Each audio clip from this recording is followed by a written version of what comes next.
कार्यकर्ता आहे का म्हसासूर आहे खाणारा वाटतच नाही, वेगळंच वाटतं. त्याच्यावर बच्चू कडू वार करणार आहे, उस पर वार करेंगे. तुम्ही आम्हाला आत्महत्यापर्यंत नेत असाल तर आम्ही तुमच्या उरावर झेंडे लावल्याशिवाय राहणार नाही. डोळ्याले पट्टी बांधून आम्ही पाहतोय, ज्याचा हात तुटला तरी बाजी लढला तसा आम्ही लढल्याशिवाय राहणार नाही. सरकारनं गाफील राहू नये. कारण तुम्ही जे काही बोलून बोलून हवा तयार केली, मशीनच्या माध्यमातून सत्तेत आले, ती हवा काढायला लागेल ना. आता मंत्रालयाच्या बाजूने ही सभा झाली. जरी फडणवीस साहेबाला ते ऐकायला जात नसेल तर आम्ही तुमच्या घरी बरं सांगाले. राज्यकर्ते आणि त्याचे कार्यकर्ते हे तर आता बॉडीगार्डापेक्षा स्ट्रॉंग दिसायला लागले. हातात सोनं, त्याचा जांभाळ ताल, त्याचं रहनसहन, त्याचं पद, त्याचा वेगळेपणा काही वेगळाच आहे. कार्यकर्ता आहे का म्हसासूर आहे खाणारा वाटतच नाही, वेगळंच वाटतं. काय चित्र बदलत चाललंय बघा. आणि याचा संताप यावा, राग आला पाहिजे.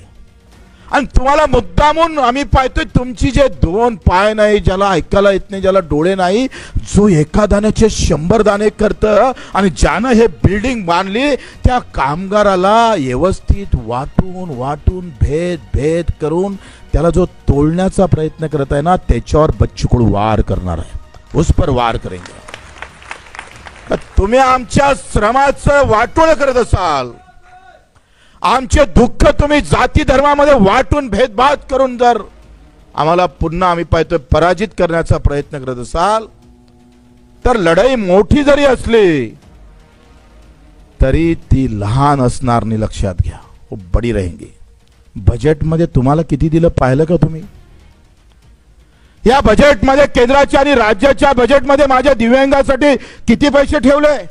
ज्याला दोन पाय नाही, हात नाही, डोळे नाही, त्याच्यासाठी किती पैसे ठेवले? जो शेतकरी आम्ही पाहतोय मेहनतीनं जगतं, त्या शेतकऱ्यासाठी किती बजेट ठेवलंय आमच्या सरकारनं? डोळ्याले पट्टी बांधून आम्ही पाहतोय, ज्याचा हात तुटला तरी बाजी लढला तसा आम्ही लढल्याशिवाय राहणार नाही. सरकारनं गाफील राहू नये. आता मंत्रालयाच्या बाजूने ही सभा झाली. जरी फडणवीस साहेबाला ते ऐकायला जात नसेल तर आम्ही तुमच्या घरी बरं सांगाले, सांगाला आम्ही तुमच्या घरी येणार आहोत सांगाला. आणि कसं सांगणार मग तुम्हाला समजेल का कसं सांगतोय म्हणून. आम्ही इतकं व्यवस्थित सांगणार तुम्हाला का आयुष्यभर आठवण राहील की हमने क्या बताया आपको. 6,000 रुपये महिना कर्जमाफी आपण नाही बोललो होतो, तेच बोलले होते मत घ्यासाठी. ते तर फडणवीस नेहमी म्हणायचे कोरा कोरा कोरा. आम्ही म्हणतोय बोला बोला बोला. लागन तर पुऱ्या महाराष्ट्रातले ब्राह्मण आणू, देशातले ब्राह्मण आणू, सगळे भटजी आणू, त्यांचं बोलते करासाठी एक यज्ञ ते ठेवू. कारण त्यांचं मुहूर्तच निघत नाही बोलायचंय. कोणत्या पंचांगातली कोणती तारीख आहे सांगा तर खरी ना आम्हाला.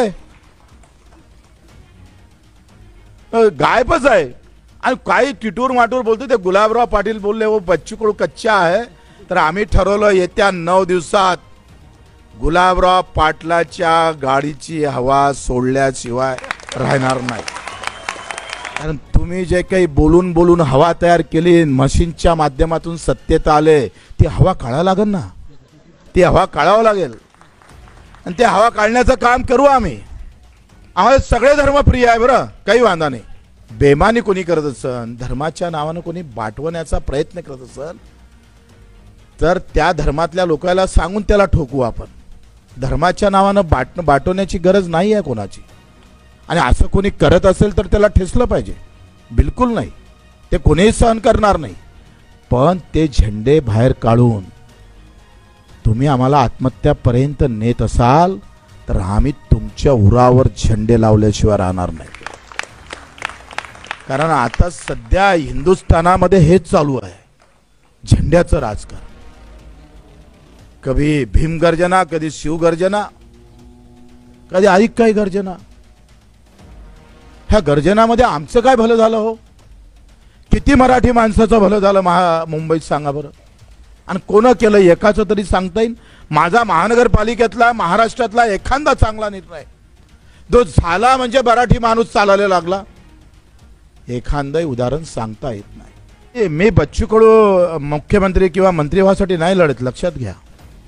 मी गुवाहाटीची बदनामी सहन केली, पण दिव्यांग मंत्रालय हाती घेतलं. बदनामी झाली तरी 72 आमची झाली बदनामी.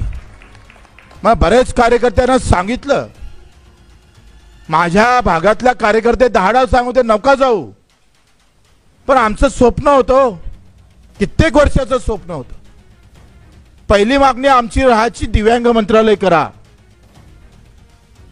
आणि फोन आला आम्ही करतोय. काहीच विचार नाही केला. म्हटलं जाऊ दे, उभं राहील. आज गेलेली इज्जत येईल वापस, पण दिव्यांग मंत्रालय आज जर गेलो नाही झालं तर किती आंदोलन करावं लागेल. मित्र, एका फोनवर आणि 2 पावलं गुवाहाटी टाकल्यावर जर माझ्या दिव्यांग बांधवासाठी मंत्रालय झालं, बदलामी जरी झाली असेल, तर बच्चू कडू अधिक मेहनत करून ते बाजूला करून टाकेल.